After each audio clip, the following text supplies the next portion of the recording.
Yan, tignan mo sila, oh. Akala mo wala na silang ano, maghihiwalay din yan, promise. Maghihiwalay din kayo. Hindi kayo nakakatuwa. Maghihiwalay talaga kayo, promise. Ay, nag-propose na siya. Oh my God! Woo! Surprise! Congratulations to both of you. Maghihiwalay din kayo. Gaga. Yeah, oh my God. That's so sweet. Dapat, she said yes. Congratulations.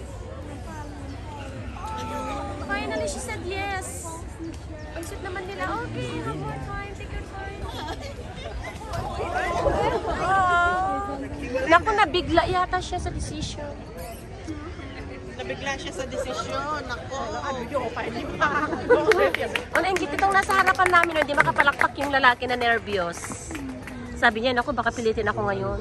O, tignan mo, nag-uusap sila, o. O, diba? Sabi niya, nainggit ako, sabi niya. Aww. Huwag naman yun, o, diba?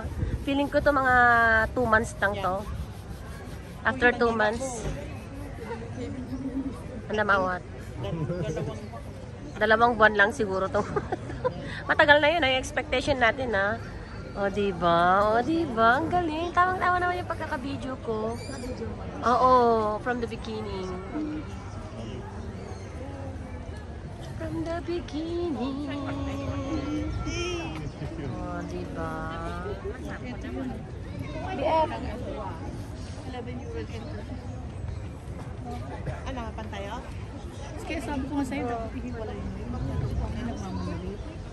Ay, kaso nga, yung bulaklak nila. Kali din naman sa mail mo. Bakala kayo. Anak. Tsaka medyo... Ang address... Ay, hindi pa tayo tapos dito, ha? Yan ang gusto ko. Ito kasi may mga... Yan, oh. Yes, nakuha ko ng address. So, yun.